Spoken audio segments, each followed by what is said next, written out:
On est bien à la formation enseignant à distance avec les maths et les sciences. Comment on fait pour manipuler avec les élèves à distance, autant en maths qu'en sciences?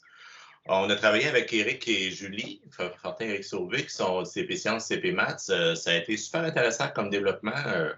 Vraiment le fun. J'espère que vous allez en profiter autant que nous. Bonjour tout le monde.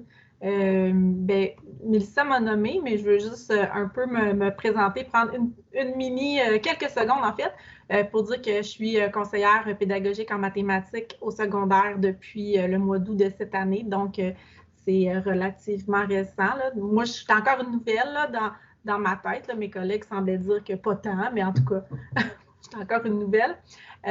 Moi aussi, j'ai été à l'école virtuelle pendant 2 mois. Donc, j'ai pu aussi appliquer des éléments que je vais vous présenter là, dans la rencontre. Je vais partager mon écran pour la même présentation que vous avez eu le lien. Comme ça. Alors, pour ma partie mathématique, en fait, mon objectif, c'est de présenter des ressources numériques, quelques-unes que je trouvais le plus intéressant dans deux buts. Donc, de permettre de rendre l'élève activement engagé dans ses apprentissages. Donc, vraiment de le rendre actif, là, c'était comme la partie clé pour moi. Puis l'autre partie, c'est pour permettre à l'enseignant de modéliser des concepts et des processus à l'aide des ressources numériques. Pourquoi rendre l'élève actif dans ses apprentissages? Je suis allée chercher 2 extraits du référentiel d'intervention mathématique qui est sorti il n'y a pas longtemps, en 2019, qui nous dit que l'engagement cognitif et la participation active de l'élève constituent une condition essentielle à l'enseignement-apprentissage. Donc, la participation active de l'élève, c'est difficilement possible dans un contexte où l'enseignant détient à lui seul le savoir mathématique. Alors, on veut essayer de s'éloigner un peu de l'enseignant parle pendant 60 ou 75 minutes à l'écran. C'est un peu dans ce but-là. Et aussi que faire des mathématiques ne se réduit pas à reproduire une technique enseignée. Pour faire des mathématiques, il faut rechercher des solutions à des problèmes, faire des essais, des erreurs et se reprendre. Aussi, dans notre programme de formation qui date beaucoup plus, mais qui est encore en vigueur, on parle que l'élève s'engage activement dans son apprentissage lorsqu'il réfléchit, lorsqu'il manipule, lorsqu'il explore. Et dans ma deuxième partie, on mentionne que même si l'utilisation de matériel de manipulation constitue plus un soutien au primaire, puis au premier cycle du secondaire, mais ça conserve encore son importance encore au deuxième cycle du secondaire. Mais on va plus aller dans l'exploration, la découverte, essayer de voir comment ça fonctionne. Donc, on est plus dans ce sens-là. Alors, moi, ce que je veux vous présenter, c'est des sites dans lesquels l'élève est engagé, donc il participe pour essayer justement comme je vous disais, d'être actif dans ses apprentissages. Donc, ce n'est pas des sites d'exercice, ce n'est pas des sites comme des quiz qui se corrigent tout seuls. Ce n'est pas dans ce sens-là, c'est vraiment dans le sens de plateforme d'apprentissage. Puis là, je sais que devant moi, il y a des profs de maths, il y en a qui ne sont pas nécessairement profs de maths non plus parce qu'il y a les expertiques. Donc, j'ai essayé de mettre en une page une espèce de résumé de la plateforme ou du site. Puis, je vais regarder avec vous des petites présentations qui résument. Mais évidemment, si vous ou votre équipe d'enseignants de maths veut explorer un petit peu plus ces sites-là, moi, ça va me faire plaisir de prendre rendez-vous avec vous, d'aller rencontrer des enseignants de maths pour essayer de développer un peu plus sur un de ces sites-là ou plusieurs, peu importe les besoins, finalement. Donc, je commence avec Desmos, qui est mon gros coup de cœur cette année.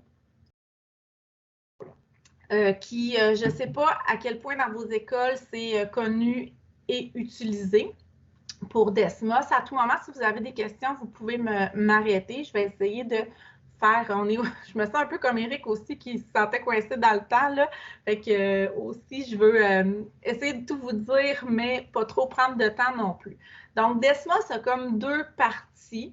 Alors, ce que j'ai écrit ici pour mes différentes façons de travailler avec Desmos, Il y a la partie calculatrice graphique, donc qui peut remplacer notre calculatrice à affichage graphique. Donc, on est plus au deuxième cycle du secondaire. On peut aussi télécharger cette application-là sur un appareil. Mais là, on est vraiment dans la partie calculatrice graphique. La partie que je veux plus, moi, vous parler, c'est la partie des activités. Donc, j'ai mis aussi, c'est ça que j'ai oublié de vous dire, dans la présentation, il y a tous les liens que je vais vous montrer sont là. C'est des liens cliquables. Il y a des vidéos en extra aussi. Alors, peut-être après, si vous voulez prendre le temps de regarder ou transférer à vos enseignants, tout va être là et disponible. Donc, petite vidéo qui présente les activités de Desmos. Vous me direz si on n'entend pas.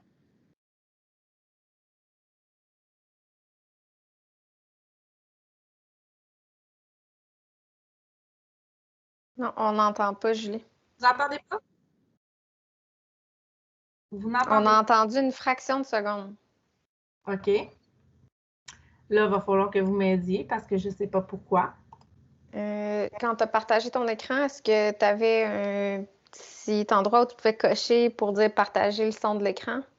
Je vais refaire mon partage. Tu es sur un PC? Oui. Avec l'application téléchargée là, de Teams? Oui. Puis là, je partage vraiment tout mon écran.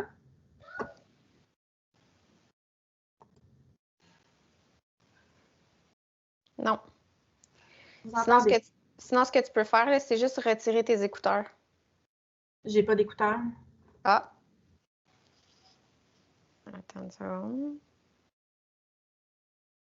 Peut-être mettre la vidéo dans... As-tu le lien vers le clavardage? Patrick, tu veux-tu la diffuser, la vidéo?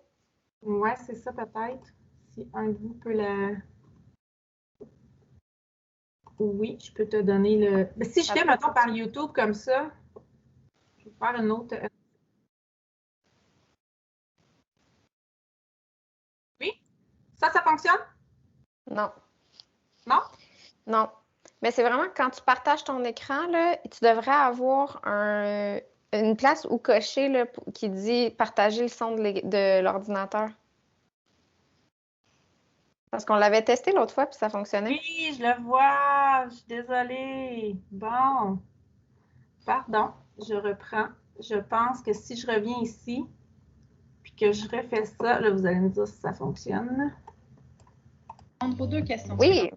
Qu'est-ce que le créateur d'activité Desmos et pourquoi l'utiliser en classe de mathématiques? Le créateur d'activité Desmos permet de faire vivre aux élèves des activités interactives et signifiantes qui suscitent la réflexion et favorisent l'engagement cognitif et la participation active des élèves. Les activités, créées ou traduites par des enseignants du Québec, contiennent des éléments interactifs qui permettent à l'élève d'approfondir sa compréhension des mathématiques. Les élèves pourraient entre autres être amenés à créer, à modifier ou à analyser un graphique ou à manipuler des données, des figures ou du matériel de manipulation virtuelle. Les activités donnent aussi l'occasion aux élèves de résoudre des problèmes, de partager leurs réflexions, leurs raisonnements et leurs justifications à l'ensemble de la classe.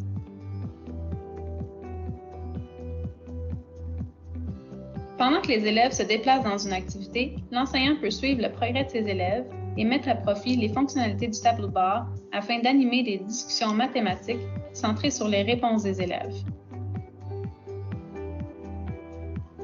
Lors de l'activité, l'enseignant pourra se servir des réponses des élèves pour alimenter les discussions et ainsi leur permettre d'établir des liens et de découvrir différentes façons d'effectuer une tâche pour ainsi développer leur flexibilité avec les concepts en jeu.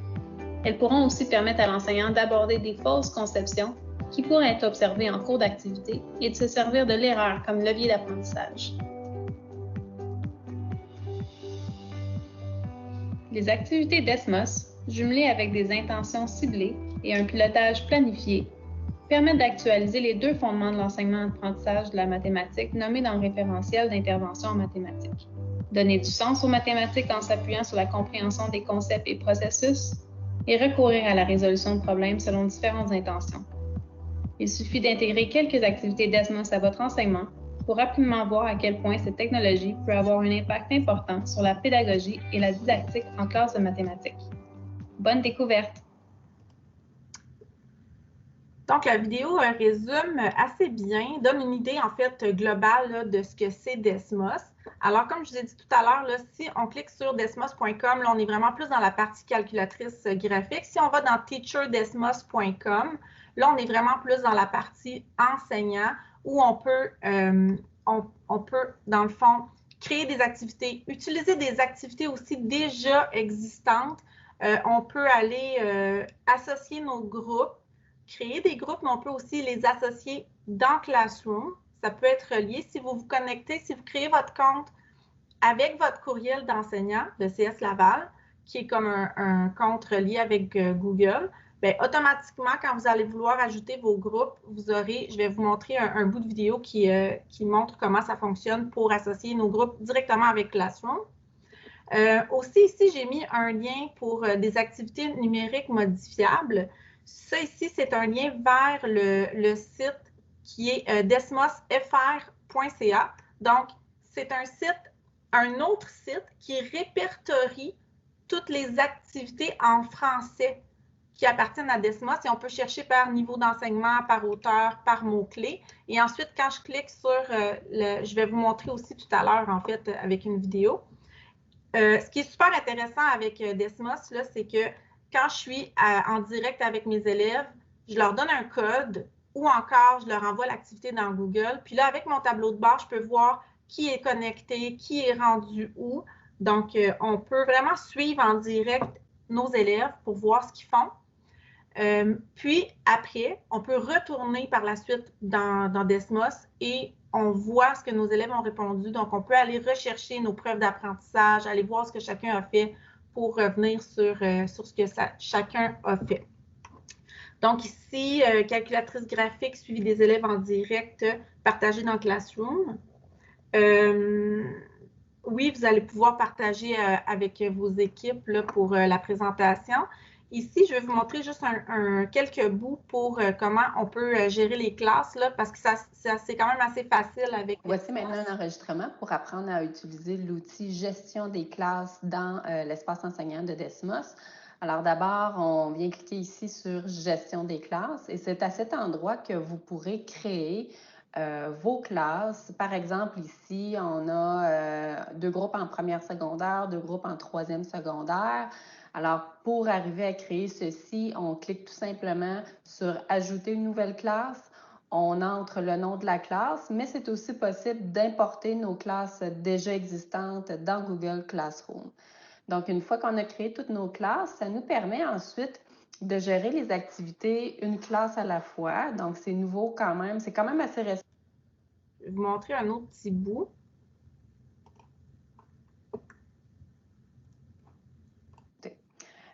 Si on va, par exemple, chercher une activité sur le site desmosfr.ca, donc je vous invite à y aller. C'est un site qui regroupe des activités francophones créées à partir de la plateforme Desmos.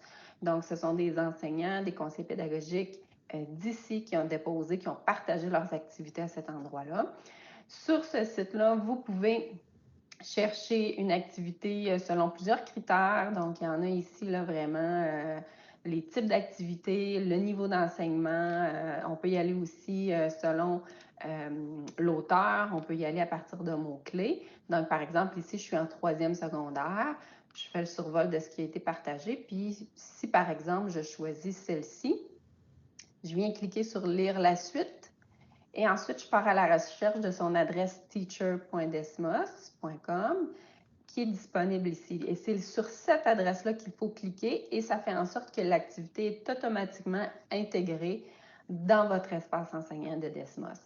On peut faire un aperçu pour voir si elle est à notre goût. On pourrait éventuellement la modifier. Ça va faire l'objet de vidéos un petit peu plus tard dans l'auto-formation. Donc, en cliquant ici, on peut la copier et la modifier. Et si on est prêt à l'utiliser, on peut tout de suite l'assigner, par exemple, à notre...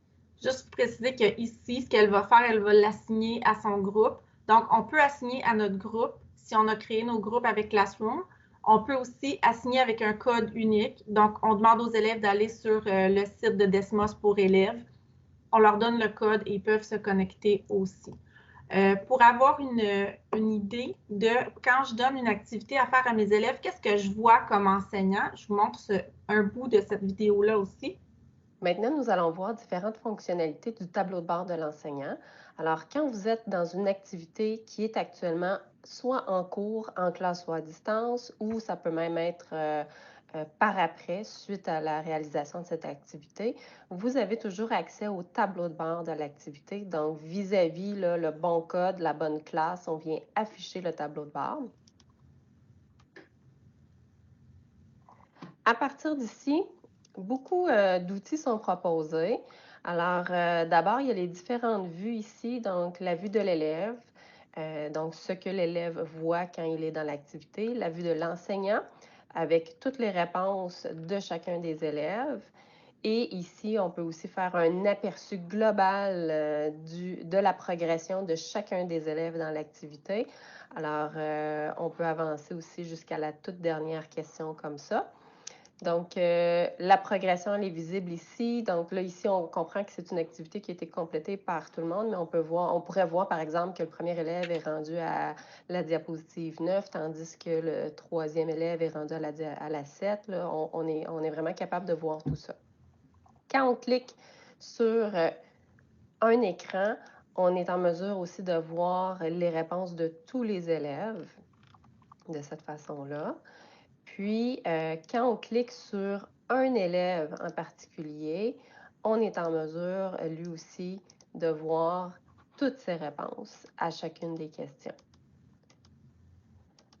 Aussi, d'autres petits outils intéressants, il y a possibilité de rendre anonyme le nom de nos élèves. C'est intéressant surtout si on affiche au tableau interactif ce visuel-là, donc pour éviter les comparaisons. On peut aussi déterminer le rythme. Donc, le rythme peut servir d'abord, par exemple, si on veut faire une intervention sur un écran particulier, disons l'écran 4, quand je le sélectionne et je clique sur « Limiter à l'écran 4 », ça fait en sorte que tous les élèves se rendent simultanément à cet écran-là et on peut faire une intervention de groupe. On l'arrête au moment désiré. On peut le faire aussi sur plusieurs écrans. Donc, si je décide ou si je choisis que pour les 30 prochaines minutes, par exemple, les élèves doivent travailler de l'écran 3 jusqu'à l'écran 10. Alors, à ce moment-là, ils sont limités à ces écrans-là en particulier. On peut arrêter et modifier aussi toujours en cours d'activité. On peut aussi mettre sur pause. Donc, encore une fois, simultanément, les écrans de chacun des élèves vont être mis sur pause et on peut faire aussi une intervention de groupe. Je vais arrêter ici. Tout le reste de ce qu'il y a dans la vidéo est très intéressant. Je pourrais vous parler de Desmos pendant presque une journée complète. Là. Il y a vraiment beaucoup de choses il y a un potentiel vraiment incroyable. Mais là, l'idée est de vous montrer rapidement un peu les diverses ressources. Puis, comme je vous ai mentionné, si jamais vous avez des questions ou que vous voulez aller plus loin, je suis disponible pour ça. Là, j'ai vu dans le clavardage là, pour Desmos FR. Là, ça, c'est vraiment le site ici, desmosfr.ca. C'est pas Desmos. Oui, c'est ça, c'est desmosfr.ca. Puis normalement, non, il n'y a pas besoin, c'est gratuit. Là, il n'y a pas d'abonnement pour aller à ce site-là. Si ça ne fonctionne pas, je ne sais pas c'est pourquoi. Oui, c'est ça, c'est parce qu'il y avait un point entre le Desmos puis le FR, exact. La dernière chose que je vais vous dire pour Desmos, c'est dans le fond ici, pour en savoir plus, j'ai mis le lien vers le récit MST qui offre une auto-formation en plusieurs volets pour, si on veut le faire par soi-même, l'apprentissage de Desmos. Et j'ai mis aussi un lien vers un Geniali qui a été fait par les conseillers pédagogiques de la table régionale qui fait le tour de tout ce qu'on peut faire avec Desmos. Donc, si je veux aller voir les formations en ligne, si je veux aller voir des exemples de fiches de pilotage d'activités, de liens utiles, les liens pour l'élève, si je veux en savoir plus sur la calculatrice graphique, il y a aussi un lien vers Sciences et technologies, une CP Sciences là, qui a fait des activités parce que Desmos est principalement pour les maths, mais pourrait être utilisé pour d'autres matières. Et puis, il y a aussi un lien vers évaluer avec Desmos, qui est nouveau dans notre Geniali, qui vient un peu voir mais comment je pourrais faire avec quel type d'activité, etc. Donc, on peut prendre le temps là, de faire le tour de tout ça pour aller voir toutes les informations sur Desmos. Donc, pour moi, Desmos, vraiment gros coup de cœur là, pour l'utilisation.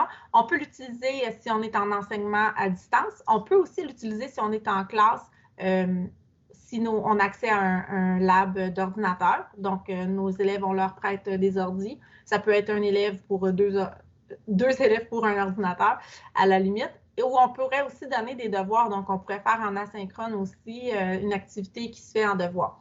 Les genres d'activités qu'on a sur Desmos, c'est vraiment très varié. Tous les champs mathématiques, il y a toutes sortes de choses.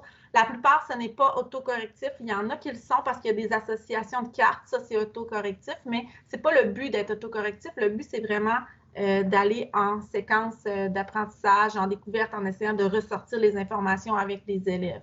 D'où l'importance aussi de ce qui a été montré tout à l'heure dans la vidéo du rythme et de faire la pause. Donc, on peut arrêter tout le monde et dire « OK, là, je vais vous montrer pour tel diapo si vous êtes rendu là. » Donc, c'est un peu tout ça qu'on peut faire avec Desmos. Donc, c'est rapide, mais ça ferait le tour pour Desmos. Est-ce qu'il y en a qui ont des questions avant que je continue avec mon prochain? Bon. Je poursuis avec GeoGebra. Dans le fond, je suis désolée, je n'ai pas fait la bonne chose. Tout à l'heure, Eric en a parlé de GeoGebra. Donc, pour les maths, GeoGebra, je sais que la plupart des profs de maths le connaissent. Donc, pour GeoGebra, on peut faire tout ce qui est logiciel de géométrie 2D, 3D. On a aussi une calculatrice graphique, on a une calculatrice scientifique, mais ce qui m'intéresse, moi, pour l'enseignement à distance, c'est la partie des activités numériques. Donc, c'est plus cette partie-là. Je vais vous montrer aussi une vidéo. Celle-là, elle n'a pas de... Il y a du son, c'est juste une petite musique, là, qui fait le tour des applications de GeoGebra. Qui va faire le tour, en gros, là, des calculatrices de toutes les applications, mais après, ce sera la partie des activités. Donc, je vous montre ici. Je vais enlever le son pour celle-là. Je vais baisser.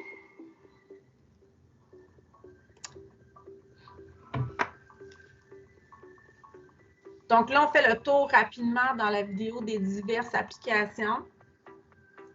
Donc, on a la calculatrice à affichage graphique. Encore une fois, c'est peut-être un peu plus pour le deuxième cycle du secondaire. On a la partie géométrie, où là, c'est secondaire 1 à 5 où ça peut être utilisé.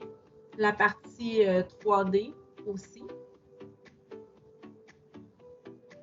qui nous permet de visualiser. On peut l'utiliser en calculatrice scientifique. Donc, si vos élèves n'ont pas de calculatrice, ont accès à un ordi quand on est en enseignement à distance, peuvent l'utiliser comme calculatrice graphique. Ils ont accès au clavier.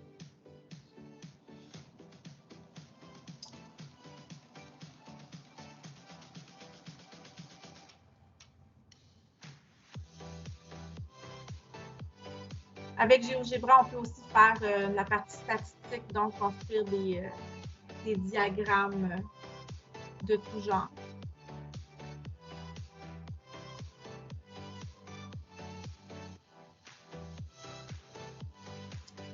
Il y a aussi la partie notes, l'application notes, où on a plusieurs outils, on peut écrire, qui est associé aussi avec Grasstable Math, que je vais vous montrer après.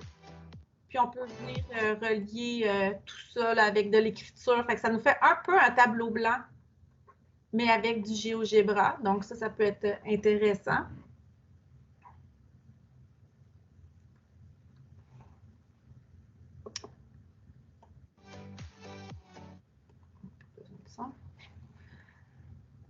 Donc, la partie réseau social, donc pour le partage d'activités et de commentaires. Des ressources partagées, donc là, ce sera plus les activités que je veux vous parler, donc les différentes activités. On peut faire des recherches par thème mathématique. On peut rechercher aussi par mots. On peut enregistrer nos ressources. Les ressources, c'est les activités qu'on fait. On peut se créer des dossiers pour classer nos activités.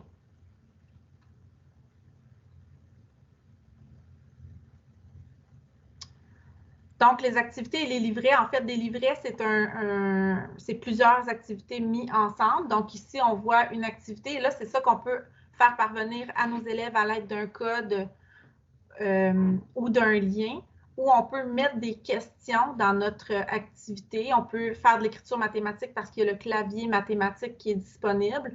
On peut mettre plusieurs questions. On peut mettre une partie avec des graphiques, avec un tableau de GeoGebra, géométrie à remplir comme c'est fait ici, avec les fonctions voulues. On peut ajouter des questions qui sont à choix multiples, des questions ouvertes. On peut mettre des écritures. On sauvegarde ici dans nos activités. Donc là, c'est ce qu'ils appellent la classe virtuelle pour les données en ligne. Donc, on crée ici une classe qui nous donne un code ou un lien qu'on donne à nos élèves. Et ici aussi, on peut voir en direct nos élèves qui travaillent. On peut voir où ils sont rendus. On peut faire la pause. On peut créer nos groupes aussi dans GeoGebra. Ce n'est pas associé directement avec Classroom pour créer les groupes, donc il faut entrer nos élèves. Mais on peut associer nos activités dans Classroom. On peut les publier dans Classroom directement. Et là, ici, dans le fond, il vous montre aussi qu'il y a des tutoriels disponibles en ligne. Je vais vous les montrer dans mes liens que j'ai mis. Donc, ici, c'est pour la présentation, en gros, là, de GeoGebra. Donc, avec GeoGebra, ici, j'ai écrit pour, donc, oui, la calculatrice graphique scientifique, oui, pour construire des objets de géométrie, mais aussi des activités qu'on peut partager à nos élèves, qu'on peut faire en direct avec eux. On peut suivre à l'aide du tableau de bord. On peut retourner voir ensuite ce qu'ils ont fait et aller recueillir nos preuves d'apprentissage. Et on peut partager dans Classroom ou à l'aide d'un code. Et rapidement, je veux vous montrer aussi comment on crée une classe dans GeoGebra Classroom. Cette vidéo pour montrer comment fonctionne GeoGebra Classroom. Donc, dans cette vidéo, je vais d'abord vous montrer un exemple d'activité ayant pour objectif la construction et l'observation des caractéristiques de deux types de triangles. Cette activité est conçue pour être faite en classe ou à distance, préférablement en mode synchrone. Voici l'activité. Je ne sais pas si vous entendez. J'entends comme un autre son qui arrive de l'ordinateur, pour ça. Attends, on a un micro du verre, là. J'essaie de le trouver. C'est bon?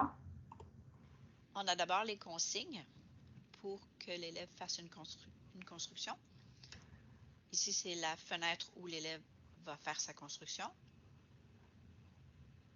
Donc, en gros, ça ressemble à ce que je disais tout à l'heure. Choix multiple, une deuxième question ouverte. Donc là, on est venu mettre des questions différentes avec des consignes, donc on peut aller chercher des activités qui existent déjà, puis on peut les modifier. On les prend, on les copie dans nos dossiers et on les modifie comme on veut. On ajoute des questions, tout se modifie. Et là, ici, lorsqu'on est venu faire, dans le fond, toutes nos questions comme on les veut, tout est beau, l'activité est prête. C'est là qu'on va venir faire créer une classe. Je pense que c'est là qu'elle est rendue.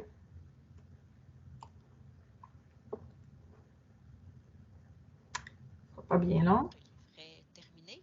Oui. Cliquez sur le bouton « Créer une classe ». Conservez le titre ou vous pouvez aussi le modifier. Cliquez sur « Créer ». Vous générez à ce moment-là un code pour vos élèves. Il y a deux façons d'inviter les élèves à s'inscrire dans la classe. La première est par un lien, en cliquant sur le bouton de partage et en copiant le lien pour le transférer aux élèves. La seconde façon est de donner le code aux élèves. Les élèves auront à ce moment-là à se rendre sur le site de geogebra.org pour inscrire ce code. En fait, ce qu'elle n'a pas dit, c'est quand on fait partager, il y a aussi une option qui apparaît qui est partagée dans Classroom.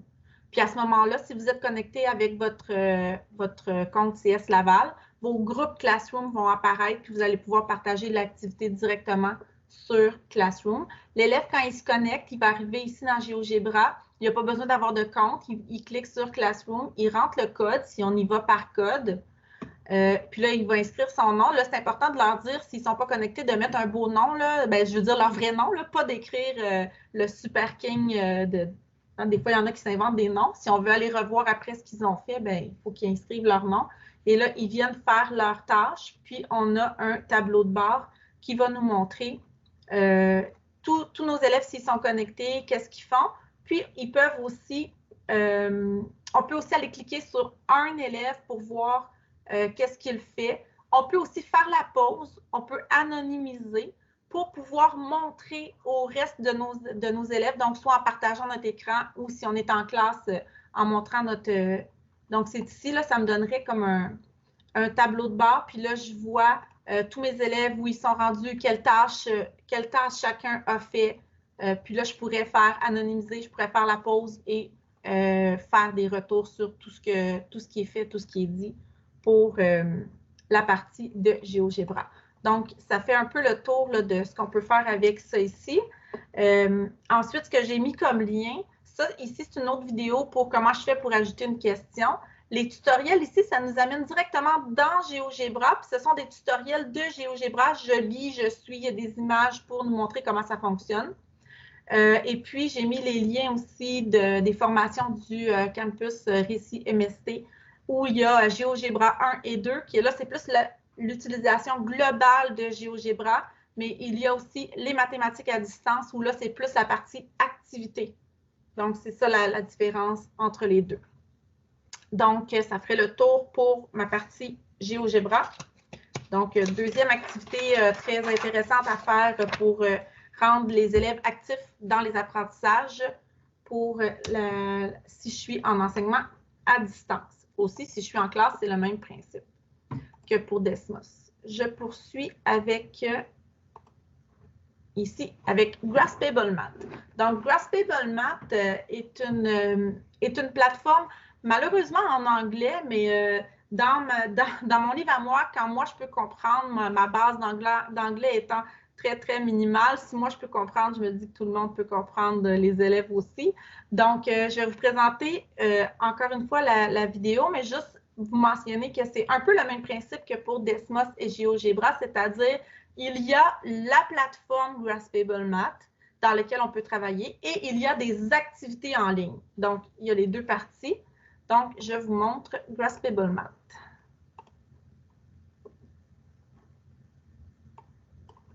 Bonjour, cet enregistrement est pour vous montrer un aperçu de ce qui est possible de faire avec l'outil Graspable Math pour les mathématiques du secondaire.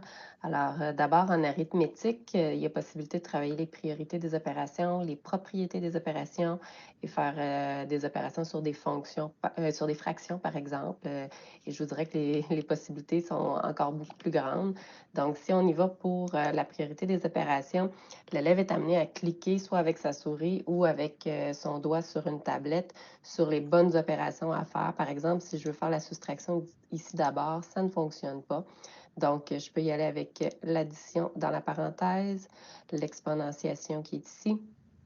Ensuite, si encore une fois, j'essaie de faire la soustraction qui est là, ça ne fonctionne pas.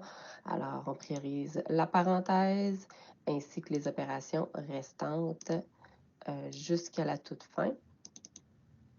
Puis, même avec cet outil-là qui est ici, on peut faire ensuite défiler la trace de la chaîne d'opération vraiment en entier. Pour ce qui est des propriétés des opérations, ben, je pars avec la même chaîne d'opération. Donc ici, c'est de travailler différemment. On peut voir que pour la même chaîne, on peut arriver avec des résultats, au même résultat, mais avec une démarche différente. Donc, allons-y avec la distributivité ici dans la parenthèse. Même chose de ce côté-ci.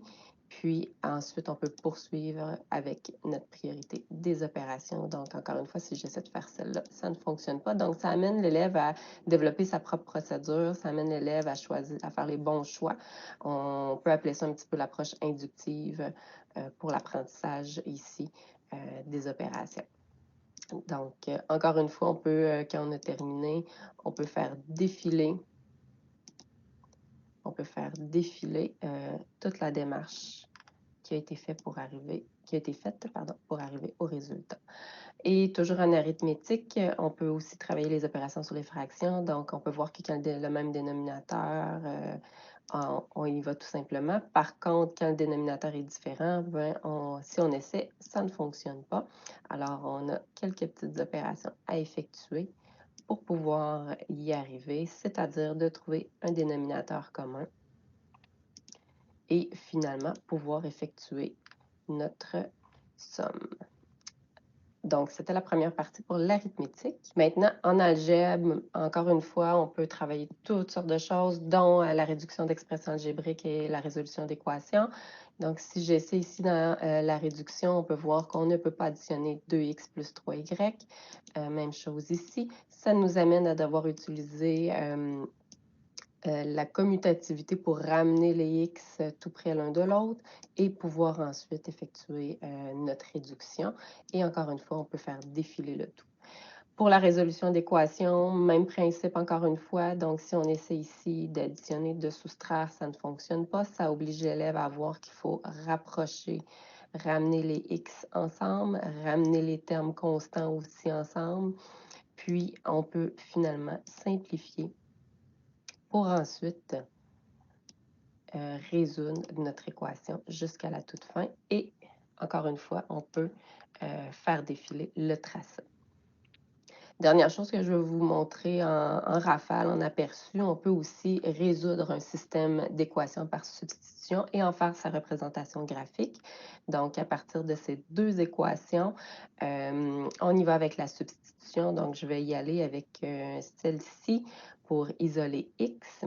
Je ramène mon x ici, mon y de l'autre côté. Encore une fois, l'élève, il faut vraiment qu'il fasse les bons choix. Quand j'ai isolé mon x, j'effectue la substitution dans l'autre équation. On effectue les opérations distributivité, réduire, etc. Ça nous amène à trouver notre valeur de y en bout de ligne. Là, j'y vais en rafale rapidement, quelques opérations comme ça. Donc, j'arrive à y qui vaut moins 1. Et ensuite, une fois que j'ai la valeur de y, je viens encore une fois substituer ici pour trouver la valeur de x. Donc, la solution de mon système d'équation, x qui vaut moins 2, y qui vaut moins 1. Et je peux représenter, toujours en gardant mes équations de départ, je peux représenter, valider aussi à partir d'un graphique. En fait, les outils de GeoGebra sont accessibles dans Graphable Math. Donc, j'insère un graphique. Je vais juste le déplacer un petit peu plus loin. J'insère un graphique. Puis, je peux valider, je peux insérer mes équations de départ comme ça rapidement. Vous voyez, les manipulations se font assez bien pour ensuite valider ma solution. On avait dit x moins 2, y moins 1. Donc, je peux venir valider ici qu'effectivement, ma solution est à moins 2, moins 1. Donc, c'est un aperçu des différentes fonctions.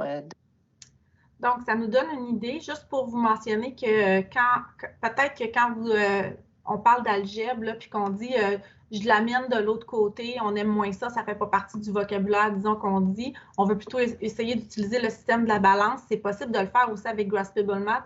Je clique longtemps sur mon égal, puis là, il y a un clavier qui va apparaître, puis là, je vais dire de faire moins 2x de chaque côté.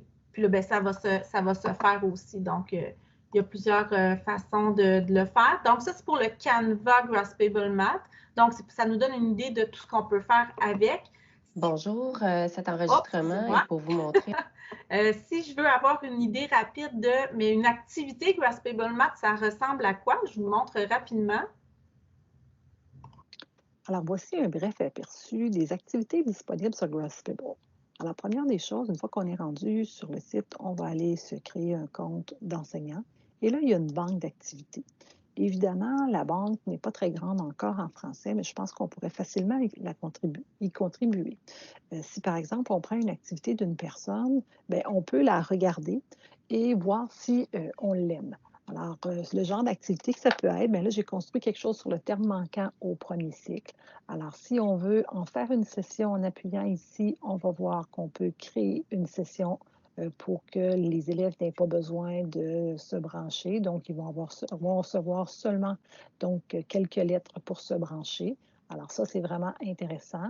Et par la suite, dans le fond, si je reviens ici à mon activité, je peux prendre le temps de la visualiser, donc voir ce que les élèves ont fait et en temps réel pouvoir voir chacun de mes étudiants ce qu'il a fait. Alors ça, je pense que d'avoir un tableau de bord, de pouvoir prendre les activités qui ont déjà été faites par quelqu'un et de pouvoir les modifier, c'est vraiment intéressant à voir. Et on peut même y inclure des petites vidéos à l'intérieur. Donc, c'est un peu comme un livre d'activités, les pages pour que l'élève passe d'un objectif à l'autre, d'une activité à l'autre pour que ce soit gradué. On pourrait enregistrer notre voix aussi sans problème. Alors oui, ça demande un petit peu de temps pour fabriquer les activités, mais c'est aussi un très bon outil pour pouvoir suivre nos élèves à distance. Dans le fond, il y a de plus en plus d'activités qui existent. La plupart sont en anglais, comme c'est mentionné, mais elles se traduisent vraiment facilement.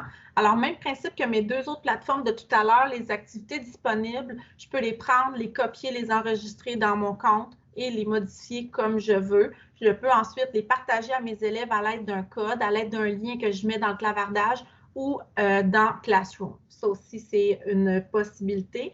Grasspeable Math demande pour l'enseignant une petite appropriation, je vous dirais. Mais une fois qu'on a compris tous les outils, comment ça fonctionne, il y a vraiment un potentiel très, très intéressant à cette plateforme.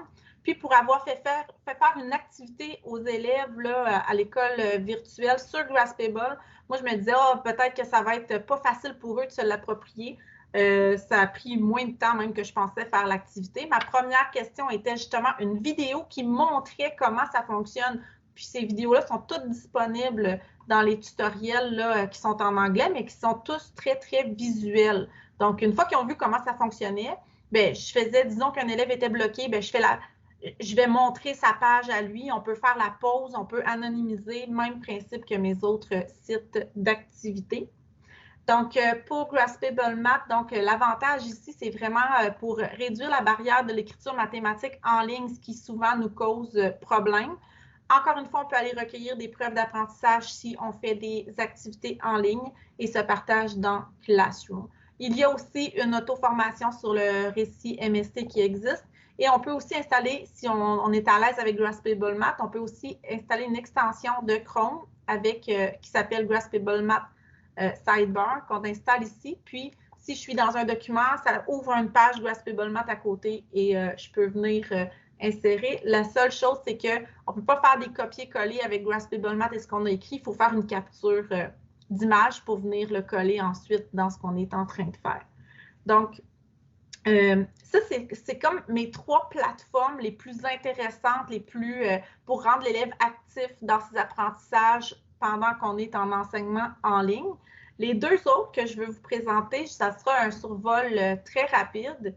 Donc, c'est des genres de... ça fait 2 fois que je fais la même chose. OK, fonctionne. Donc, ce sont plus des plateformes qui...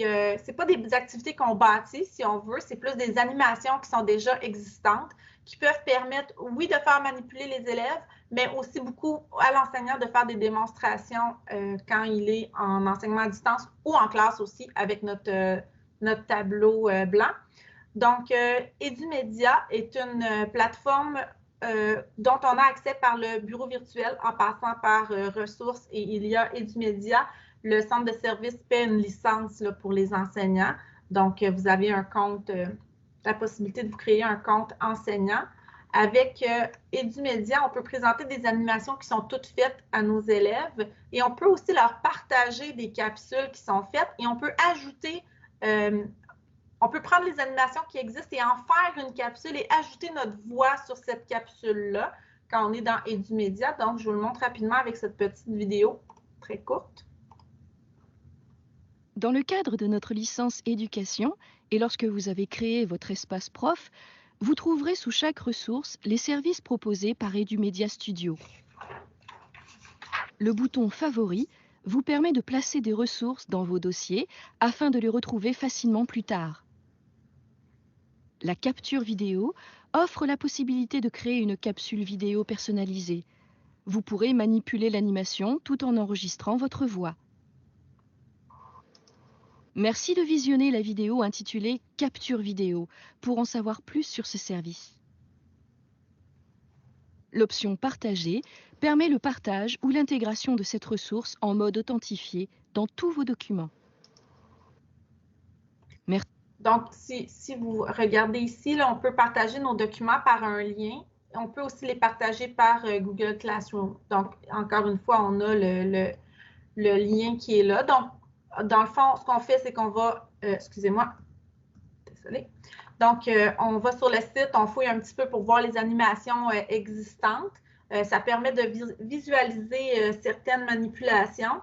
On peut partager les animations directement aux élèves. Donc, eux aussi peuvent manipuler avec ces animations-là. Ça aussi, c'est possible de le faire. Si je fais un enregistrement, ben à ce moment-là, je suis maître du discours. Donc, c'est mon vocabulaire qui est utilisé auprès de mes élèves. C'est facile d'utilisation pour les enseignants. Ce n'est pas une plateforme très difficile à s'approprier. Pour les élèves aussi, c'est assez facile et ça se partage dans Classroom. Et j'ai mis aussi des liens là, pour guide d'utilisation et tutoriel pour utilisation d'Edumedia. Et ma dernière plateforme, c'est une que Éric vous a présentée, donc c'est FET, où il y a aussi quelques simulations mathématiques qui peuvent être intéressantes, entre autres, quand je pense, là, disons, en algèbre, là, à la balance algébrique. Donc, des fois, on cherche un peu comment le représenter. Donc, je pourrais aller montrer à mes élèves là, toute la partie, puis on a des X négatifs aussi qui peuvent se mettre. Là, puis on peut venir avec eux, venir faire des plus, moins fois diviser. Qu'est-ce que je fais de chaque côté? Je mets ma valeur du X. Donc, tout ça est possible avec FET. Et FET se partage aussi. On peut partager l'animation à nos élèves dans Google Classroom aussi. Donc, on pourrait les faire manipuler, nos élèves, avec ce site. J'ai mis le lien vers le site Internet et le webinaire. Je vais assez rapidement pour ces plateformes-là parce que c'est des plateformes assez simples et que plusieurs probablement connaissent. Je termine avec, non pas un site, mais je voulais faire une petite parenthèse sur l'utilisation de l'application Notebook. Donc, si je suis en classe, j'utilise mon tableau blanc. Si je suis en enseignement à distance, bien, parfois, il y en a qui sont à l'école pour le faire. Ils utilisent l'application Notebook ou à la maison dans le portable, j'utilise Notebook. Bien, on peut utiliser certains outils qui sont propres, plus utiles peut-être en mathématiques avec Notebook. C'est sûr que si j'utilise avec Notebook, là, je ne suis plus dans le faire participer les élèves. Je suis vraiment plus dans la partie démonstration, démonstration visuelle, si on veut. Je peux partager à mes élèves avec l'application Smart Learning Suite. Je ne suis pas capable de le dire. Mais pour l'instant, on ne peut pas encore utiliser vraiment les outils mathématiques. Puis je sais que vos CP TIC vont vous en parler de cette application-là, de ce site-là un peu plus tard. Pas aujourd'hui, mais à venir. Donc, puis je pense aussi que les outils mathématiques vont peut-être débloquer à un moment donné de ce que j'aurais vu. Rapidement, juste vous montrer quelques petites utilisations de ce qu'on peut faire en mathématiques avec Notebook. Pardon. Évidemment, là, il y a les outils de mesure qui sont ici qu'on peut utiliser, là, qui sont le compas, le rapporteur d'angle, la règle et tout ça. Il y a aussi dans la partie ici, là, les essentiels de la galerie. Je ne sais pas pourquoi c'est tout petit mon affaire, mais où on peut venir mettre un fond d'écran en droite numérique, quadrillé et tout ça. Je vais vous en parler après de où aller chercher tout ça. Ce qui m'intéresse, moi, ici, c'est les modules complémentaires, ici en particulier 3. Donc, il y a ici celui-là qui est insérer une équation. Donc, des fois, l'écriture mathématique nous bloque pour utiliser certaines plateformes, certains sites. Mais si j'utilise le insérer une équation, j'ai toutes mes écritures mathématiques qui sont ici. Donc là, je peux utiliser mes symboles, le divisé qu'on cherche souvent, la racine carrée, l'exposant. Puis, j'en ai vraiment, là, normalement, je devrais être capable de faire toutes mes écritures mathématiques. Donc, ce qui fait que je pourrais venir écrire mon équation, peu importe, ici. Et ça va venir ensuite s'écrire dans mon notebook. Si je suis au tableau, je ne vais pas utiliser mon clavier, mais je peux utiliser écriture d'équation, qui est une feuille comme ça qui va me sortir. Et je vais prendre mon crayon. Puis là, je vais venir écrire mon équation que je veux faire. Donc, un peu même principe, là, si je veux faire des fonctions, là, 3. Puis aussitôt que je l'écris, ça se traduit en bas. Donc, je peux voir si ce que j'ai fait ici est correct. Donc, si ça correspond à ce que je veux, bien, je clique sur le crochet et mon équation, mon écriture mathématique va être ici. Je peux venir aussi le modifier par la suite. Dernière chose ici, c'est que dans mes outils, j'ai aussi l'outil GeoGebra. Donc, si je clique sur mon outil GeoGebra, j'ai une fenêtre GeoGebra classique qui va venir s'ouvrir. Donc, je n'aurai pas besoin de me promener d'une fenêtre à l'autre, d'une page Internet à l'autre avec mes élèves. Je pourrais venir travailler directement avec mes outils de base de GeoGebra. Et je pourrais aussi venir écrire à l'écran, encore une fois, une formule. Je vais prendre mon crayon. Je veux écrire mon équation de ma droite, là, peu importe laquelle. Moins 2. Donc, là, je veux cette équation-là. Je l'écris. Je prends ma flèche. Je prends mon équation. Je viens la glisser dans GeoGebra ici. Et l'équation de la droite va se tracer dans mon GeoGebra. Donc, je n'ai pas besoin de passer d'une fenêtre à l'autre. Des fois, ça peut être des outils qui sont intéressants à utiliser. Fait que je vous montre ça très, très éclair, mais ça nous donne quand même une bonne idée de l'utilisation de Smart Notebook. Mais en bas, j'ai mis le lien vers un document que j'ai préparé. J'ai pris d'un document déjà existant et aussi du guide d'utilisation de Notebook, où là, je suis allée répertorier tout ce qui pourrait nous être utile comme outil avec Notebook en mathématiques. Donc, ces documents-là sont disponibles si vous cliquez sur les liens. Donc, en maths, bien, on a tous les outils que je viens de vous parler pour les équations, les modules complémentaires. On a les outils qui peuvent être intéressants de faire des formes, faire des lignes, nos outils de mesure et ensuite tout ce qui est images à aller chercher, où est-ce qu'on va les chercher, arrière-plan, grille, page, etc. Donc, tout ça, c'est disponible dans ce document-là. Et pour terminer, j'ai mis aussi des liens ici qui peuvent être intéressants. Donc, quelques idées pour intégrer le numérique à sa pratique mathématique. Donc, ici, si on veut comme venir relier un petit peu tout ça, je peux venir utiliser. Donc, ça vient un peu nous dire bien, comment je pourrais faire pour si je fais des sous-groupes, si je veux faire varier mes activités. Donc, ça vient chercher quand même pas mal les sites dont je vous ai parlé. Ici, ça, c'est pour si je veux faire les activités d'Esmos. Donc, c'est vraiment un guide pas à pas pour venir, comment je fais pour aller chercher mon activité, créer mon compte, comment les élèves se connectent, pardon. Donc, c'est pour Desmos. Le document ici vient répertorier exactement ce que je viens de vous montrer. Donc, c'est tous les sites que je viens de vous montrer avec les liens, avec à quel niveau ça s'adresse, quel champ mathématique, etc. J'ai mis un lien aussi vers le référentiel d'intervention dont j'ai fait référence au début de la rencontre, ainsi que mon adresse courriel et le site Internet où les ressources sont disponibles. J'ai vu aussi qu'il y avait une question dans le clavardage là, pour GeoGebra. Les élèves, ça dépend ce qu'on veut leur faire pour s'ils ont besoin d'une formation de base ou pas. Si ce que je veux, c'est qu'ils tracent le graphique d'une fonction, c'est sûr que là, il faut peut-être que je vienne leur montrer. Si je veux qu'ils tracent des figures géométriques, je peux venir leur montrer les différentes fonctions, mais il existe des tutoriels déjà dans GeoGebra que je pourrais venir joindre dans mon activité. Donc, je pourrais y aller un peu plus pas à pas avec eux. Donc, j'aurais fait le tour